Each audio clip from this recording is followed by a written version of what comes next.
Kia ora and welcome to the Aotearoa Rugby Pod for another big weekend. We're less than a month away from the Rugby World Cup. We're in full-on countdown mode. So today we'll split the show in two. First half of the show we're going global, looking at all the international action, the squads, how France went on the weekend, that Owen Farrell tackle. Jeez, Owen again. And then the back after the show, we're going to have a tight head special. We've got Tamaiti Williams, the monstrous All Blacks prop, seen as the future of our front row player here in New Zealand, and also Amy Rule on the announcement of the WXV, this key competition for women's rugby globally, where the best in the world are coming to New Zealand for WXV 1 in October and November.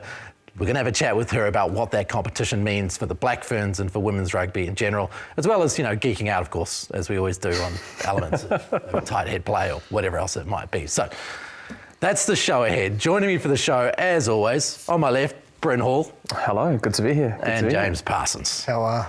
Guys, look, let's start with Owen Farrell because it's unbelievable this guy's been to tackle school.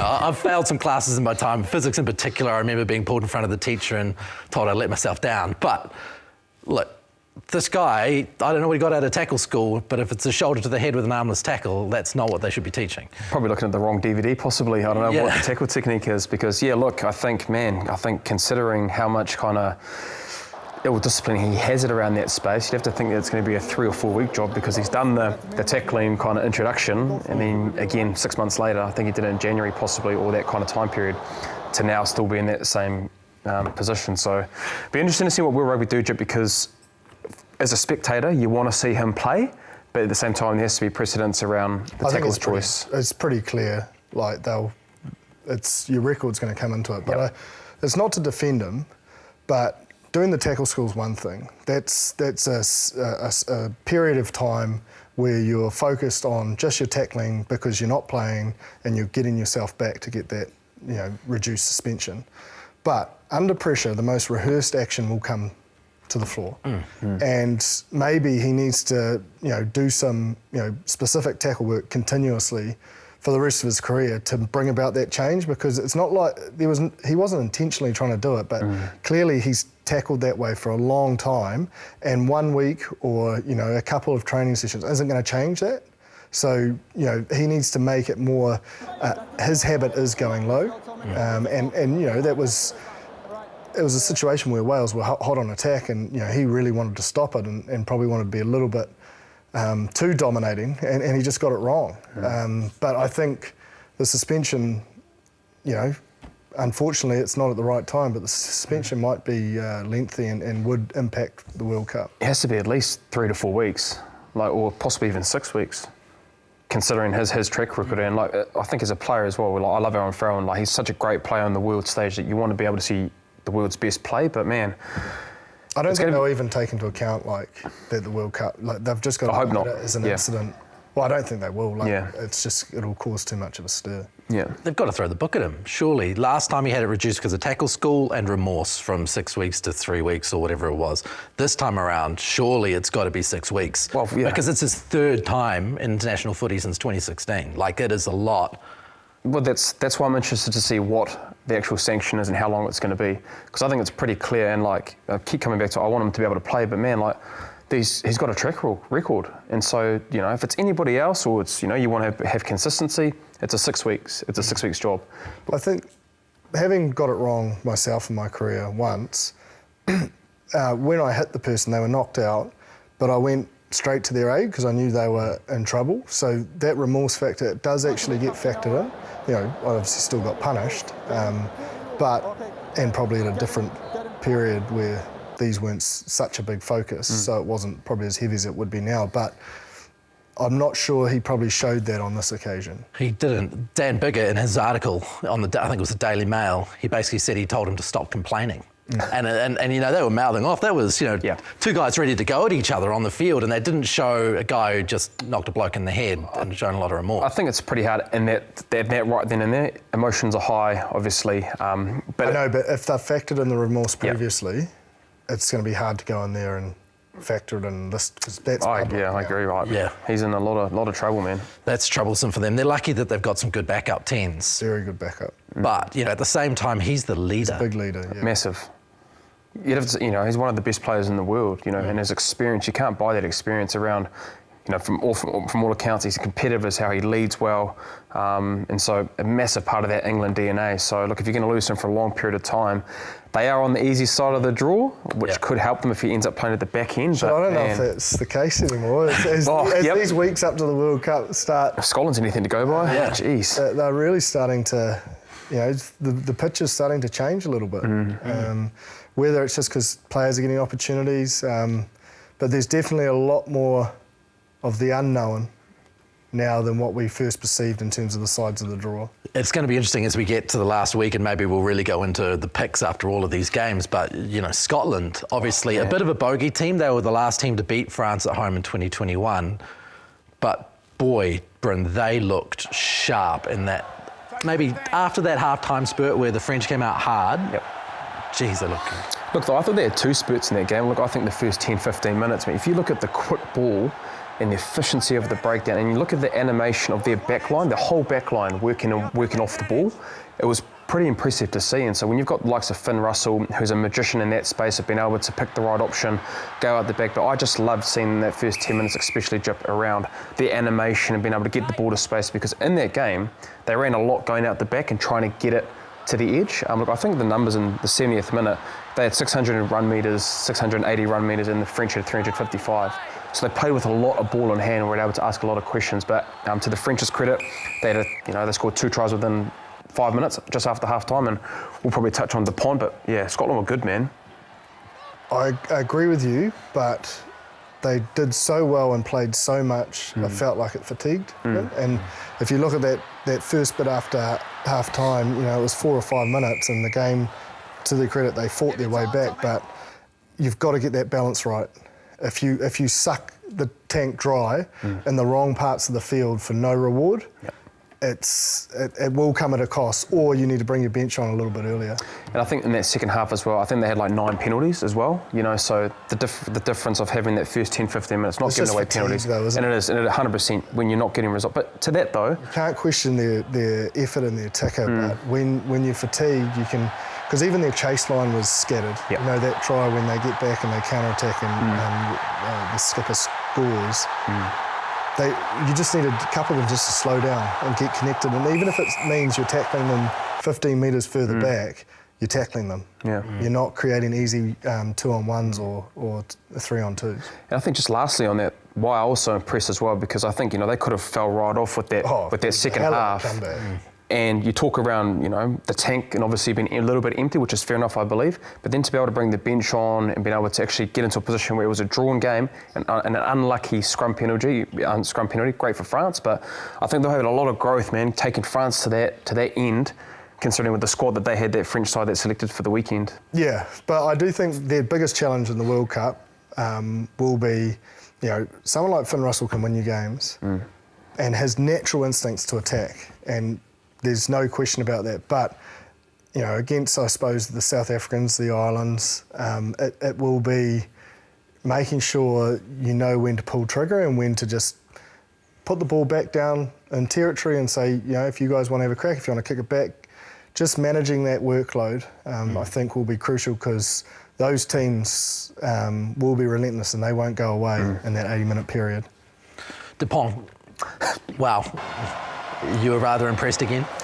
Oh, man, when are we not impressed with him? I just think, man, his ability that if you're a defensive team and you're consistently playing him, you have to be on for 80 minutes of a test match. And when games are tight, we've done probably in our times, you preview people and you're like, all right, this is the guy that's got a head on a stake and this is the guy that we're going to concentrate on. You have 3 or 4 guys that you consistently think about. But you look at, I think, Intermac's try, he was a part of that.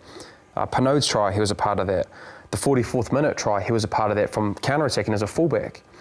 Look, his ability to be able to have big moments in games with whatever that looks like, if it's a long pass, if it's a 50-22, if it's a tackle, if it's an intercept, if it's like a counter-attacking as a fullback, that's the reason why he's the best player in the world, because I don't see any other halfback, apart from Jamison Gibson-Park, who has some traits around that. There's nobody out like him in the world. No, not when he's on, but I do think there's a balance between respecting a player and then sort of probably over-respecting it. And by that, if you look at Intermark's try, it wasn't the best down line. But the Scottish, they just let him run.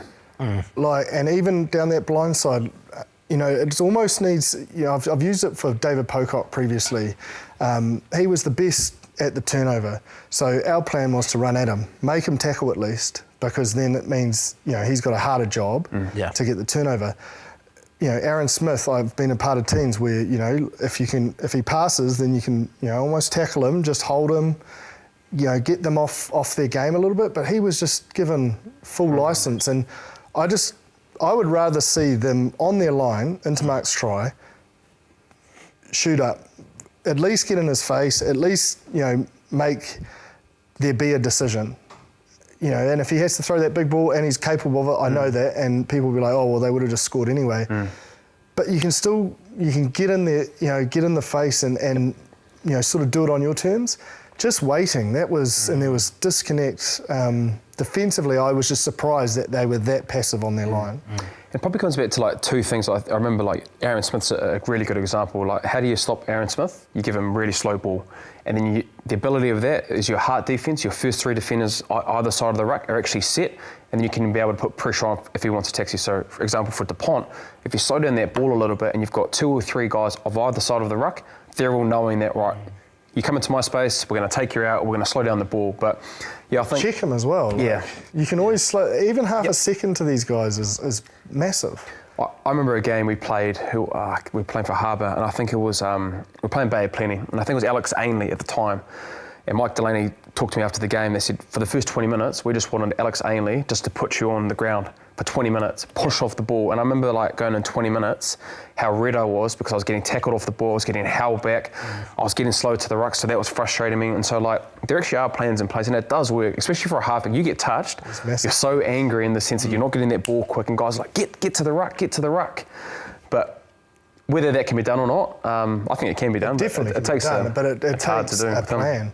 I don't know if it is hard. Like, you're going to have to win the collisions to have the initial slow ball. But I mean, you've seen it time and time again over the years. Teams that have got the best player, they will get targeted. So if you're in that position as a halfback, and let's say that in the next game, Dupont gets targeted badly, what does he do to prevent, the niggle, the shoulder, the whatever it is to take him out of play for that split second? Well, it comes back the following week. Like I remember when that happened to me. We got blown up. We got blown Forwards. up. Oh yeah, it all starts up front. Yeah, it does. Yeah. But it's true. Yeah. It is. If you're gonna let that happen, I remember the day we had it on Aaron Smith, and it was like 2 or 3 times, and then Jared Hoyata was for the Highlanders, and he just stopped playing, and he was just trying to have a scrap with a few guys that were on top of Aaron, and because it is your role. Like it's the same in defence. If your halfback's making more than 3 tackles as a type 5, you're not doing your job. So that's how it'll get sorted. Is they'll sort it for you. Because if you're worrying about that, like it does distract. It doesn't matter even if they're not having an impact. It will distract. Which is the whole design of the... And it took me probably about 5 minutes just to get out of the red, because then it goes back to you go off your task for that 5 minutes, and for whatever reason, that test match level, that might be a situation that you miss out on. Yeah. And also, I think another solution around that is then the following week, you might have a talk to your refs around, look at this off the ball work that's been happening, and you show clips. So then at least you cue the ref for the following week, but by then, the damage is already done. So it's just being able to talk to the forwards and then cue the ref as well. Yeah. What's Dupont doing at the back? You don't really see halfbacks back there. You see 10s, you see 15s, you see wingers back there. What's he doing at the back, orchestrating counter-attack? Because he can. Yeah. It's just the reason. He's the boss. He must just have a floating role within that team. The amount of times that he can get his hands on the ball for the carry meters and giving him an opportunity to use his flair and his footwork and his power and his speed. That's a great way for him to be able to do that, and especially when it kicks along and you've got a tiring chase that Jip alluded to around when they went and scored that try. He's one of the best in the world to do it. So that's why he's such a great player. He's a hybrid. He works extremely hard though to get himself in those positions. I'm sure other halfbacks may be able to do it. It would be out of system, of course, so there's no need. I'm not really trying to compare him to other halfbacks, but he just wants to be involved. He wants to be the guy. And I do think he works pretty early around those kicks to have an impact, have a role, which if it works for them, then so be it. But I don't know this, in terms of that, teams could potentially manipulate it if he's got to cover that short kick space and he goes too early. And so, teams will be doing their review. There'll be a way to, break it down. Let's talk about the Springbok squad. There are 4 halfbacks, including Williams, who they say could cover wing, and Faf, who might have to cover 10, given that there is no Pollard. There's Lebok, and then Willemse, who isn't named as a 10, he's named as an outside back. It is an interesting squad. Like, it was, we're used to the South Africans doing some interesting stuff, but Chipper, that was interesting. It's different. There was quite a lot of squads that took me by surprise, Wallabies as well. But they are, it looks like they're putting all the eggs in one basket, and we sort of spoke about it previously when we were talking about the All Blacks, is giving the keys to your first 5 and saying this is it. This may be the play. I think if Pollard becomes healthy, he has to be there. And purely for the reason what I said last week is, man, I've never seen a Springbok side kick at 50%. And I think, you've got to kick your threes to win a World Cup. And in this current setup, we haven't seen that. Yeah. Maybe Willemse needs to start because he's probably the more accurate of the 3.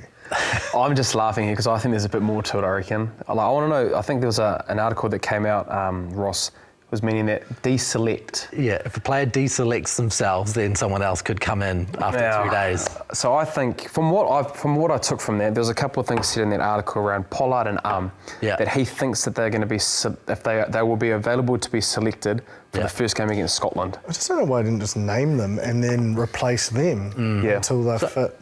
Yeah, so we think someone's going to have a personal issue and head home? Is that what we're thinking here? Like 3 rounds in, someone has an unfortunate happening in the family, or I just think for 2 guys that have been so big for South Africa, especially Pollard. You talk around the goal kicking, it's going to be huge for the World Cup. And was arguably talked about last year being one of the best centres in the world, and it was almost World Player of the Year. Yeah. So no different to Brodie. We're taking a gamble, taking Brodie over, but based around what he is as a person, what he brings to that squad. I think there's a bit more to it, Ross. I think that someone's going to be deselected with the asterisks, and Pollard and will be in that World Cup squad. So Ninab has come out and said they wouldn't be so mean as to tell someone to go home, in the guise of an injury. But in the same sentence, he talked about deselection, which, this is like physicality. This is a new word. Deselection I haven't checked the dictionary. No, I've never heard it. And I've never, ever thought a player would deselect themselves once in a World Cup squad. Yeah. It would be madness. Yeah. Like it's the pinnacle event of your career. But we're talking about the South African team that had the coach become a water boy by naming himself as the director of rugby and not the coach, and all of these kind of things that they're willing to play with the rules, and they seem to get away with it in the majority of times, Well, they're doing the work to be creative, so you can't knock them for that. Like, they're looking into it, and obviously there is grey. I don't know the rules myself well enough to comment, but you'd have to think they've dotted their I's and crossed their T's if this does eventuate. It may be a storm in a teacup, I'm not too sure.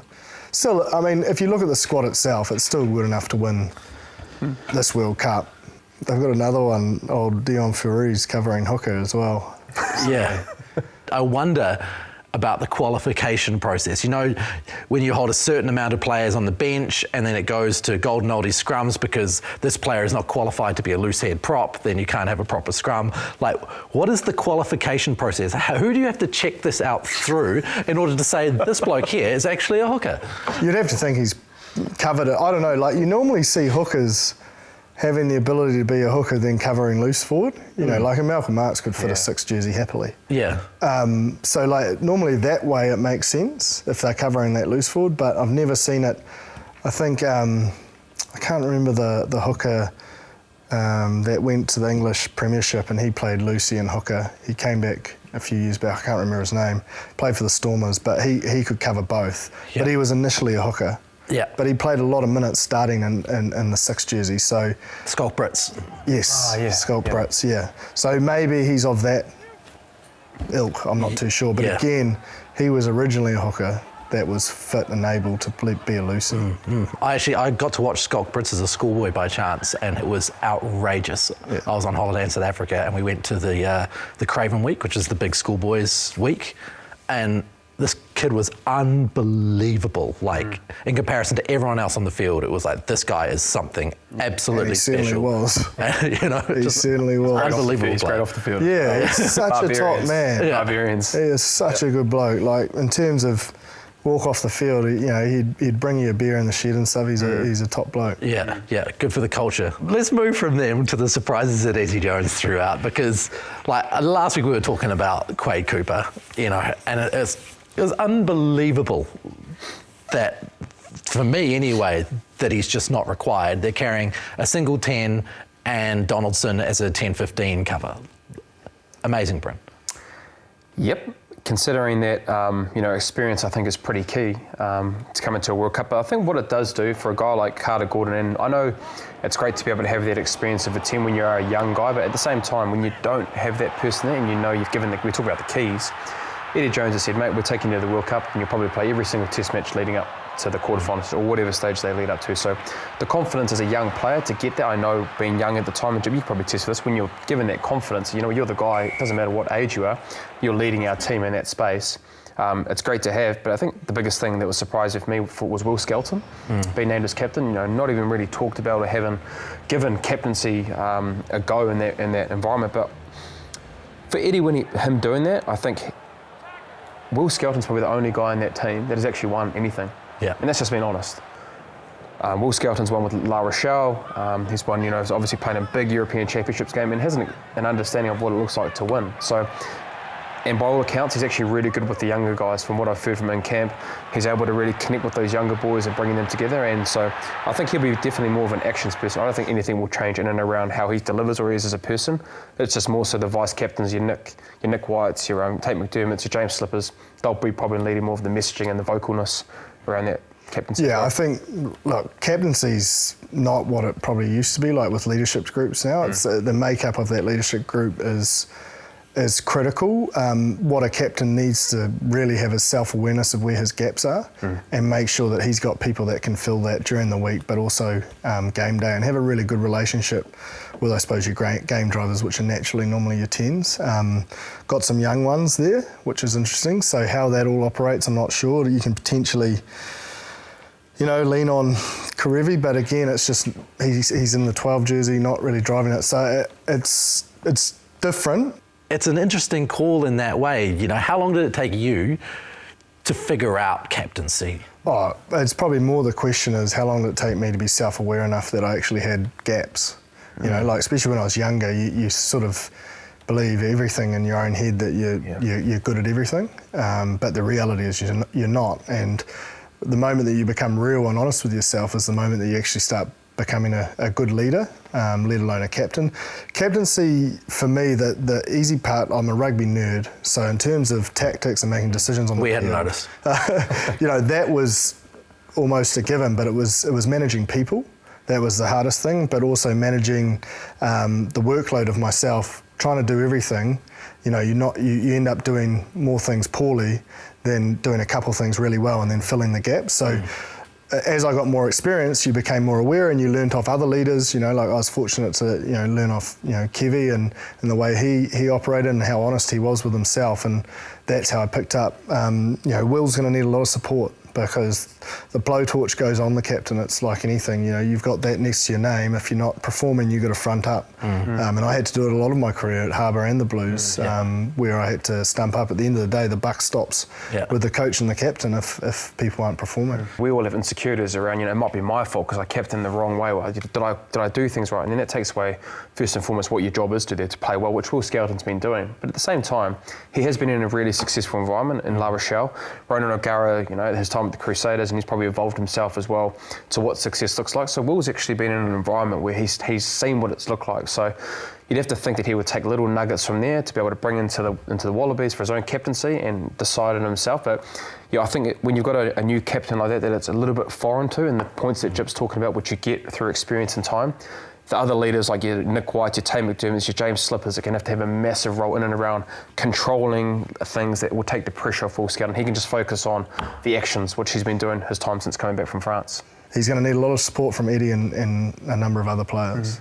We'll see what happens in a few weeks. The Aussies aren't playing at the moment, neither are the All Blacks, so we've got another week until the All Blacks feature again. So in order to get a little bit of content in on the All Blacks, we've had a chat with Tamaiti Williams. Now, if you're unfamiliar with Tamaiti, he is the colossal Crusaders prop, 196 centimetres tall, 140 kilograms, a lot of man, and considered the future of tight head and forward play in New Zealand.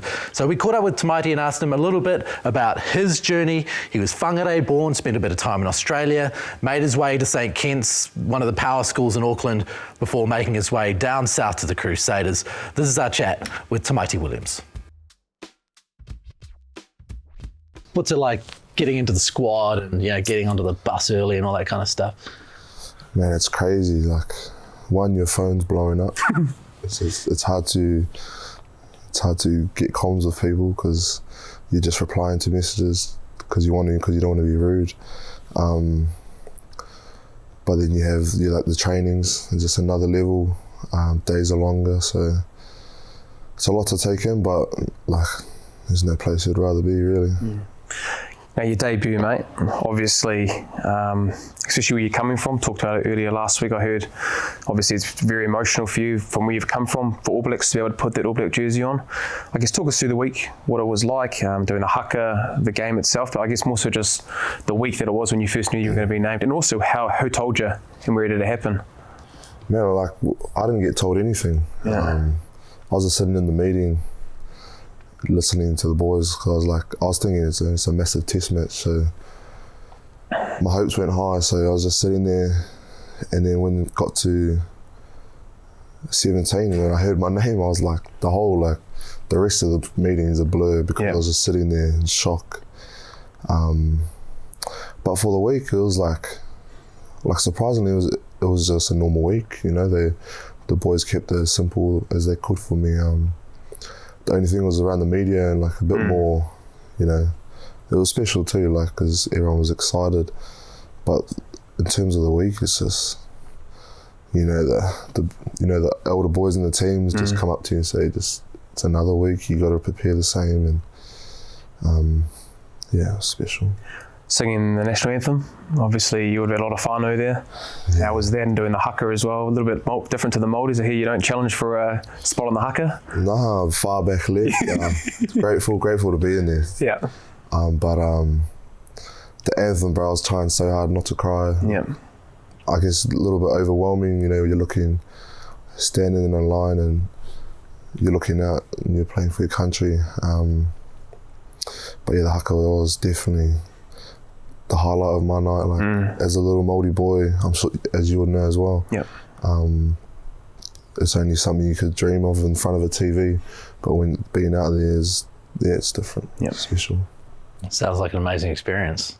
Yeah, and against the Springboks, no less, like, it's the place to do it. Yeah, and I my first year in Super Rugby was the year after they left, so I've never versed the Springboks, the South Africans, and man, all the stories are true, they hit hard and they're just rapid. Yeah. How'd you find that, Tams? How'd you find, obviously, first time playing? It was only 20 minutes, but obviously being able to experience the South Africans and what it might to feel like if you go to the World Cup playing against the French and the Irish, but bigger teams and a bit different from Super Rugby? Well, I loved it. I think I spent the first 5 minutes chasing everything. And, but like, what they say, you don't try too hard. But I probably did try a bit too hard and got caught in some wrong places, but once I got to make a tackle and have a ball carry, it was fun because it's so physical, and I like that side of the game. So it was fun. Your fitness, you've talked around a lot in the media around your fitness. What did you change? What's the things that you've done? Obviously, Neil Tucker and Tux has been a big part for you at the Crusaders. What have you done in the last 12 months to get performances where now you're an All Black? We have a saying, your best ability is your availability, and because I was so big, I was getting soft tissue injuries because I wasn't doing the work in the off season, or I just came in with a goal. I set a goal at the end of last year, like, I want to turn up with Nick that I can just train every day at a good standard. which is what we drive down south. And that was the main goal. It all started there, and I think I got 2 weeks out from pre-season, and I weighed myself at 140, and I think I lost maybe 5 kilos over the break, and then I was stoked, but I wasn't satisfied. I started, now I can hit the gym, like, because you and I wasn't gym very much. You don't need to, mate. See me on a watt bike. Everyone else is doing squats and I'm sitting there on a watt bike. So, but it was a space I never have looked at. It was my recovery. Yeah. And I wasn't necessarily doing more training, but I just think the quality of training was better. Like, guys like Cody Taylor, he's a nerd. He's in the eye. He's doing cold showers, and so I thought if I could take a little bit of that, so when I'm at training, I feel all good, because I've never been a person I just rock up the training, train, go home, do no recovery. But yeah, that's the change of recovery. Just so I feel better at training and I can do more within training. Yeah. So you like a cold shower now? Depends how cold it is outside. Eh? Don't lie, mate. You don't like it, mate. Don't lie. Nobody likes it. I don't like cold showers in pre-season when it's 30 degrees. For you guys like Cody Taylor, obviously having that kind of experience inside you, what has that been like, and how often do you kind of tap into their knowledge each day? I'm lucky. Like, he's huge for us. He had to play a pretty big role for us this year because of our injuries. We lost a lot of experience due to injuries in the front row, and I kind of had to step up a little bit. And he was my mentor. He was saying, like, the best way you can lead is lead yourself. So there was also another, like, I had a good hard think to myself and what I could do for the team, because it was a tough year, bro. Like, I think we went through 48 players. Don't quote me on that, but it's somewhere around there. So having Coach take me under his wing just every day, it's special. Talked a bit of code, just obviously I want to maybe lighten it up a little bit times. I don't know who your roomie's been, but who's your roomie that you've had when you've first been on tour? They had you been with someone experienced, or have you had some of the young fellas with you? My first roomie was Offa. Oh yeah. It was cool, man. Stories with, like, he could tell a story to a war and the war loved it, He's a good storyteller. I loved it. And then I had Ethan DeGroot this week just gone, so yeah, and like, it's been cool. Have you been on time? More importantly, you would have been at that bus probably 20 minutes earlier, knowing that you'd be at the front. Time was the scariest thing. I remember my first night, because Offa's from Auckland, so he went home, and it was just me in my room, like my first day. And I remember, I think I went to sleep early as, like, early for me was like 9 o'clock or something. I woke up at 12:30, 1:30, 4, 5, and we didn't have to be in the team room till 8. So that's just when time's scary, man. Yeah, nervous. You don't want to be the guys late to the All Black. No, not on your first day, man. Not ever, actually. Yeah. In the gear, obviously you would have been your first time getting all the gear. What was your favourite piece of clothing? Or I see you wearing the nice watch as well, so been looked after quite nicely by the sponsors, me old mate. Yeah, great sponsors. Bro, when I walked into the kit room, I was like, you got to be joking. Like, it was like a warehouse just full of just kit, and you had this big box. You walked around, and you just everywhere just pulling up. You're not going to wear half the stuff. Yeah, you're going to give it to someone. But the Samba shoes, I'm not for people who like shoes. We got some Sambas, so people are lining up in other places to get them. So they're my favourite piece of kit. That's the Adidas Samba. It's like a classic sneaker, that one, eh? Yeah, it's in there. They got your size, did they? Did they have your size? Oh, bro, I actually don't have the biggest feet. It's size 13. So. Oh, yeah. Oh, you're right then. You probably actually be all good then. Size 8, no? No, size 10, just battling. There was Crusaders guy with like size 17 feet. Who was Cobus?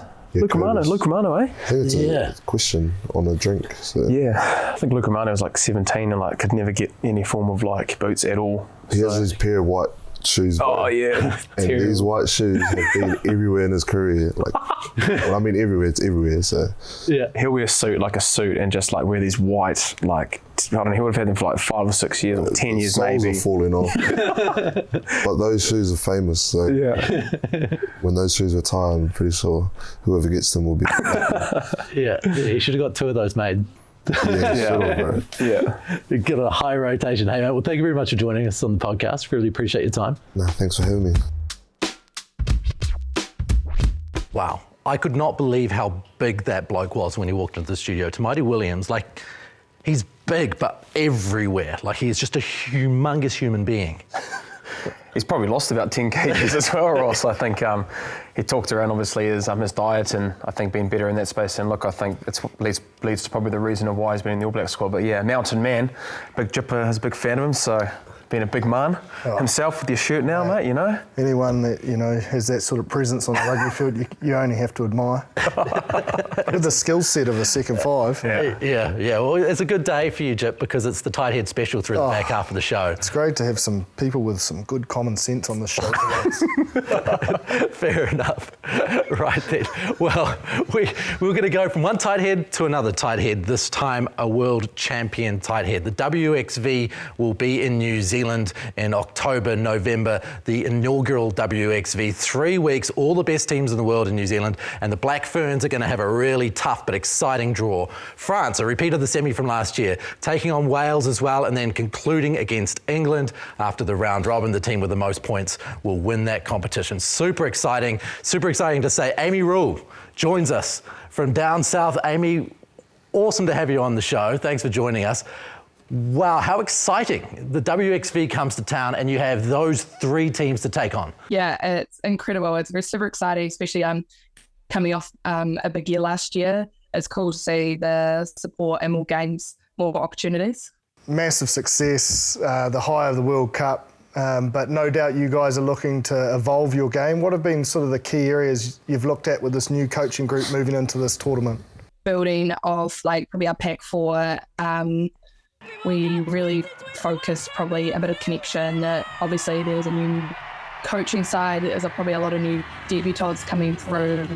After the World Cup, you obviously lose a lot of experienced players. Like we had a few retirements with like Kendra Coxedge and Renee Whitcliffe, and also the Sevens girls having their duties and stuff. So Pack 4 was definitely prioritising that connection piece and seeing how everything kind of was going to work together. And now our building into it is going to be a piece of really nailing skill set piece around the field, what we do around the park, and also we probably really need to be physical at set piece and probably show a presence, especially around rolling mauls. If we look at the Rugby World Cup, look, we watched a lot of that in the studio, and we talked about the style that you girls were playing. Wayne Smith talked about a lot, running the ball from everywhere. It seems like you guys didn't want to kick the ball in that World Cup series. Has there been an involvement in your game? Obviously, we still want to have that attacking brain. Your breakdown area was great in the past 12 months. You still want to obviously use that flair. Have you guys tried to tinker on that, maybe the kicking style? I know obviously you're a prop and you might have that in your skill set possibly, but maybe overly with Mike Delaney being there and being able to use those attributes in your game as well? Is it a whole team? I feel like I'm the only prop that doesn't kick at this rate. The kicking game, yeah, definitely. I think it's something you want to have that in your toolbox. If we're a threat with the ball, we're a threat with territory, I think that's a real opportunity. And the way the game's evolving, it's not even territory, is it? There's those chip kicks over that middle space. Like it's just, I think, yeah, a cool area for the backs really to really prioritise and add it to our toolbox. So you just don't know what we're up to, really. No doubt you won't like me saying this, but you are the benchmark, I suppose, in terms of tight heads in the game currently, and you've gone across a number of squads. Have you found, like, what did you take away? I suppose I'll use Chrono as an example. He's always about players coaching players, and he's almost just a conduit. Have you found, going back to, I suppose, levels below that Black Fern level, that you've brought that into your style as a leader in those environments? Yeah, I'm quite a nerd when it comes around the set piece and scrums, so that's my bread and butter, because I guess as a prop, that's my first job. I've got to really nail that before I can, and then whatever I do on the field is kind of a bonus, I guess. But yeah, I think in the women's game, it's a real lacking of probably resource of coaching space. I've been real fortunate. I've had actually my whole time playing rugby, I've probably had the best of the best. So I've been real fortunate to get that knowledge and wealth. But yeah, so trying to pass it on to girls that haven't had that opportunity and stuff, and help where I can. Because I think if we can create some world-class props throughout New Zealand, it helps me get better, it helps New Zealand get better, and we really need it. Top quality ball at the end of the day, so got to start from the front. What are you girls talking about? What you girls are wanting more, I guess, to grow the game in women's rugby? There's two parts to that. There's probably consistent resourcing throughout New Zealand. There's obviously areas where people are doing it right. Matatu, Canterbury, a great example. I think Waikato, a great example. But even in our smaller areas, you've probably got some absolute talent. Like I'm still like up from Southland, I had to move away from home to create opportunities. So probably creating resources and support in those lower levels, like those academy stages, even at the FVC level. So that's like another pathway. It's not a big leap. And with that Tasman comp, is actually a similar answer. I think before we merge together, because if you think our Super Rugby over here is semi-professional, like you've got an opportunity to train for a good third of the year. So, but over in Australia is probably resources and actually some consistent training and resource coaching and resources to see and just everything. So we've got some actual athletes to compete with before the competitions combine. Jipper touched on it across multiple teams. So you had in Opiki, you had Matatu, then you went over and played for the Brumbies. Now you're playing for Canterbury. You've always got the Black Ferns as well. There's a lot of teams that you've been involved in. And that is, allowing you to play professionally for an entire year across multiple environments. How much benefit do you see in moving from one team to the next and different styles and different game plans? How's that evolved your game, being able to touch on all those different areas of knowledge? It's been incredible. We're all fortunate to have the support to get the opportunities to go overseas, and as well as I think my biggest learning was there's no a right or wrong way of how to do things. It's just there's different ways to create opportunities. So just trying to grab gold nuggets from everywhere I go and trying to always evolve my game and see where I can get better in different areas. I think as simple as running lines, even how deep you play or how flat you play, I think there's benefits to both. There's benefits to everything. So it's just being able to adapt and try and be that player that can handle it all. I think that's the key thing. I probably learned from my tour so far. Is there an area of your game that we all have work-ons that you're focusing on? And I know that people watching the show do like to hear about the technical elements. So what sort of drills are you doing to improve that area? I probably stress. I'm quite an explosive athlete, and within my set, so that's really important to me to keep nailing one great at, because that's why you get selected. It's your superpowers is what you've got at. But my 20 will be definitely my bind. I'm probably the only tight head that doesn't use their bind, so that's been fun in that space. And as well as probably mauls and just trying to have that knowledge around the rules and stuff, how you can manipulate that and make my decision making real silky. So it's not I'm overthinking it or second guessing it. I'm just headed and making choices. What do you mean by the only tight head that doesn't use their bind? Sorry, for a layperson, what does that mean? I think a tight head, your bind is your key factor. Loose heads, if you haven't nailed your bind, that's probably the first thing your loose head's going to try to attack.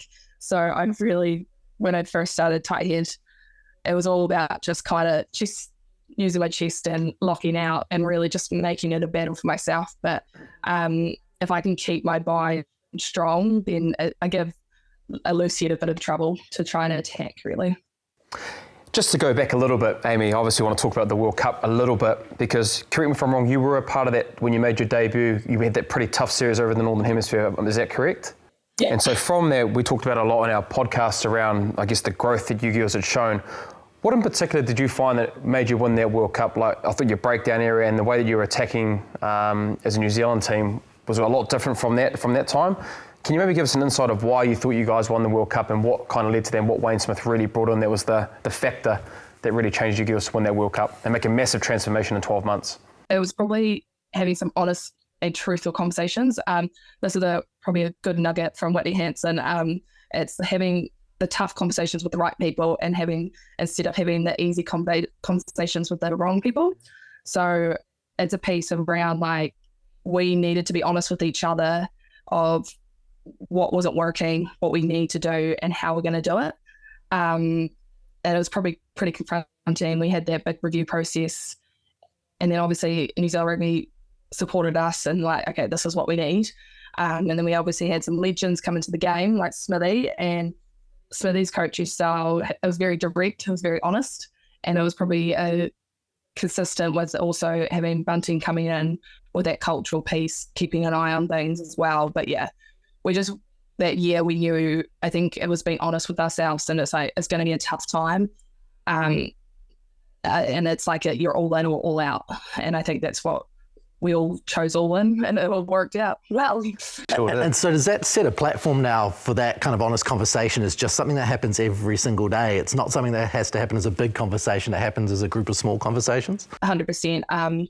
There's always review places and like put in place now, but yeah, it's definitely the small conversations you have within. And it's also that I think a big word is trust that like within each other, that these conversations aren't to put each other down. Like we want the best from each other. Like we're a team, and we've got a job to do. So it's about, being honest with each other and having trust. Now, before we move on, weekend Canterbury, including your front row, which is epic in the FPC. Having you, Georgia Ponsonby and Pip Love in the same FPC front row is kind of scary, I'd imagine, for the likes of Hawke's Bay. 84-14 it was a big win. Really good effort. You guys are looking very, very strong. You happy with the progress? Yeah, it's awesome. The red and black is something special to us. It's a real family environment. It was awesome, like the first games, that seeing the young guns when they played against Waikato, like wasn't the result we were looking for, but awesome to see them showcase their skills and show the depth we have in Canterbury. But I always love scrumming with my buddies. I think we've been scrumming for a wee while now, so it's second nature. So that's awesome. And 2 more rounds building, and then we're into semis. So it's probably gone a lot quicker than I would like. But yeah, it's been epic. They're my team. But hope you go well against Auckland in a couple of weeks' time. Yeah. Appreciate it. Awesome. Thanks so much for being on the show with us, Amy, and all the best for the rest of the year, including, of course, the WXV come October, November. Awesome. Thank you for having me. Big thank you to Amy Rule for joining us on the show and talking about the WXV and, of course, her performances with Canterbury. A hell of a front row jipper down there in Canterbury. I mean, at test match level, they dominate. Yeah. So FPC, it's a crash course. What to do and what not to do. Yeah, it's just put it that way. Sets you up pretty well for another title run, surely. It certainly does. Yeah, it's a big factor. I don't need to labour that point. Okay, let's have a bit of a chat about this weekend. There's going to be some more internationals going on, more preparation for the World Cup. The games we've got coming up: Barbarians, Samoa; Wales, South Africa; Georgia, USA; Ireland, England; Italy, Romania; and France, Fiji. Let's focus on 3 of these in particular. Wales, South Africa, obviously. We've spoken already about South Africa earlier in the podcast, trying to figure out what they're going to do. Are we going to start finding out what South Africa are going to do this weekend, or will they continue to hold their cards up their sleeve, Brent? Oh, look, I think you'll see a kind of mixed squad around who they'll want to be able to play and given that kind of that game time, but yeah. Cards will be up sleeves. Who knows what's going to happen. We might see Pollard run out there, actually. Who knows? Maybe taking some big carve and had some carve, and we'll see them running around. I don't know. So people will be deselected. They won't give too much away, I don't think. Yeah. What about Wales? Obviously, they did pretty well against England. I suppose the only thing they'll be frustrated with is they didn't take full advantage of when they're down to 12, 13. That would be... They conceded a try. And sometimes it happens with teams with yellow cards that it just brings a more desperate edge, especially defensively. They were desperate, England, and one thing they can take out of it is they did phenomenally well to win that test. But Wales will still have question marks around that. So if they can put in a big shift, and I think they're not a side that can hold things back, and I don't think Warren's that sort of coach. So they'll need to perform this week, but I still think the Springboks will be too good no matter what they put out there. Sure. Ireland versus England is an interesting one. Obviously, England have got a lot to bounce back from on the weekend as far as proving their discipline and making sure their system's right. Obviously, they're probably unlikely to have their captain. Yeah, I think so. I'm just looking forward to seeing how Ireland's going to go, because I think we've talked around a lot around them being the favourites and, you know, having that tag the previous World Cup with how successful they were. You know, they didn't get out of that quarterfinal stage. They weren't, you know, they kind of limped in to that kind of stage. So I'll just be interested to see. You know, I'm probably expecting them there to go against, you know, an Owen Farrell less English team to kind of have a dominant performance. But again, you know, that kind of rivalry in itself will be able to have a little bit more meaning to it. But I'd expect Ireland to really, hopefully, to see if they do kick on, because, like, you know. I see Ireland, for New Zealand terms, like the Crusaders, you know what they're going to throw at you, but stopping it's pretty hard. So it's not about recreating the wheel. I think they'll do what they do, and I think, you know, they'll start building their momentum and do it convincingly. France, Fiji. I'm looking forward to that. Fiji. Oh, mate. Yep. They've been I commentated them the other day. They are a physical presence across the park. They are fit, and the most impressive thing was their discipline to get out of their own territory. When there was a red card to Labuskakny, and they probably overplayed their hand after that. But when it was 15 on 15, man, their contestable game, their kick space game, they were really impressive. I went through their squad the other day. I might have misread it, but I didn't see Ben Volavola. But he must be there. I must have. I think he's there. Yeah, so he was just massive in the way they got out of their half, unless he's picked up an injury or it was misprinted. I'm not too sure. No, I think you're right. I think I read on the Fijian Reddit page, digging deep here, there was one person who was particularly pissed off that he was there in the warm-up games but not there in the actual squad. Yeah. Well, I was reading on stuff and I went through it a few times because and then I just thought, it must be a misprint. But I think that'll be a big mistake if he isn't there. They must be pretty happy around how Muntz has gone, because I've been involved. Oliver's not there. I know. Possibly. Yeah, I just think his experience, his time in France, I don't know, there's just a lot that you'd want him in and around that squad. But anyway, they are well placed purely because I think they've got some, you know, Daryl Gibson, Glenn Jackson, I think have been really, really clinical, and I think the consistent voice of Glenn Jackson coming from the Drua. I know that it's not all those players are there, but they've really grown in that exit, because that's the only thing that will be their Achilles heel if they overplay. Don't want to take away their natural instinct, which I don't think they will, but coming out of their half, if they can do that, they're a real chance. I just think, just to go on, I think two things maybe that the Fijians will want to continue to keep, I guess, test themselves against the French, will be their set piece coming to scrum time. You look at the French on the weekend, you've got to be able to play 80 minutes for the scrum, you know, got to the 77th minute, scrum penalty, won the game. And then I think just discipline as well. I think this is becoming a really good time for the Egypt because they've won every single international fixture. They've been building really well. And I think it's actually going to be a really good test for them to see, you know what, this is where we're at. It's a good litmus test for us. And then I think, you know, if they get a really good performance, whether they win or lose, but it's competitive and they get an opportunity to have it close, they'll take confidence going to the World Cup, man. I've got a lot of confidence in their set piece. Like, how hard their back row scrum, and even they slide up and join the front row at times, which I know isn't legal, but they get away with it. They're there to do the job. So there, and then Ikanaveri is a very, very good thrower. And those boys are, you know, extremely powerful, good lifts, good jumps, tall men. You know, the set piece is an area that they've proven to be very, very strong at thus far. Well, another exciting game before another exciting World Cup, Bryn Hall. Thanks again. James Parsons, as ever. Thanks for the code chat, boys. And we will see more international rugby. And it's the most excited I've been about a World Cup, I think, possibly ever, as we lead in these games week by week by week. More action this weekend. You can catch it on Sky Sport. Catch all the analysis on RugbyPass.com. Don't forget to catch us here next week. The Aotearoa Rugby Pod. Mā te wā.